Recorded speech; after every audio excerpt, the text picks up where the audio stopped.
Xitoyning mashhur Greenleaf kompaniyasi O'zbekiston bozoriga kirib kelganiga 4 yil bo'ldi. Shu qisqa davr ichida kompaniya ekologik toza mahsulotlari bilan iste'molchilarning ishonchini qozonishga ulgurdi. Qolaversa, ko'plab ayollarning moliyaviy erkinlikka chiqishiga sabab bo'ldi.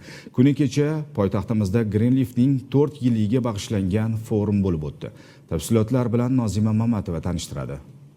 4年前的今天，我们只有200个人开会，4年以后，超过1万人参加大会。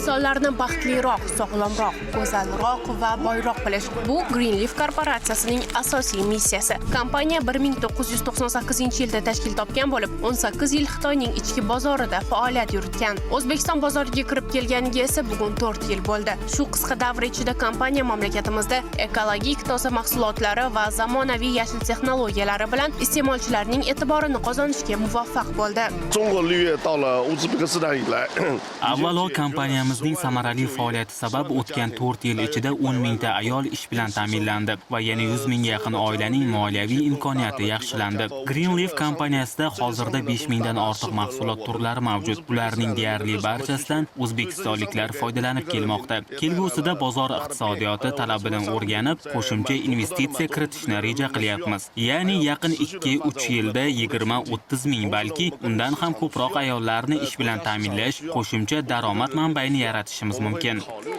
O'zbekiston bozorida turli loyihalarni amalga oshirib kelayotgan kompaniya mahalliy hamkorlar bilan birga yashil iqtisodiyot konsepsiyasini hayotga tatbiq etishga ham hissa qo'shmoqda.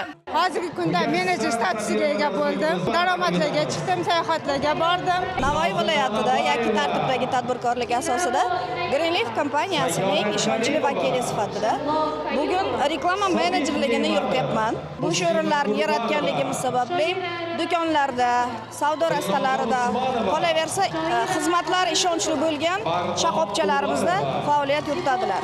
Quvonarlisi kompaniyaning samarali faoliyati sabab bugun ko'plab ayollarimiz o'zining shaxsiy daromadiga ega bo'lmoqda. Greenleafning O'zbekistondagi 4 yillik yo'li shuni ko'rsatdiki, yashil texnologiyalar faqat biznes emas, balki bizning kelajagimiz uchun qimmatli sarmoya. Demak, barqaror hayot sari qadamlar allaqachon tashlangan. Nozima Mamatova, Sirojiddin Hoshimjonov, Abdulaziz Abdusamatov, Hudud informatsion dasturi uchun.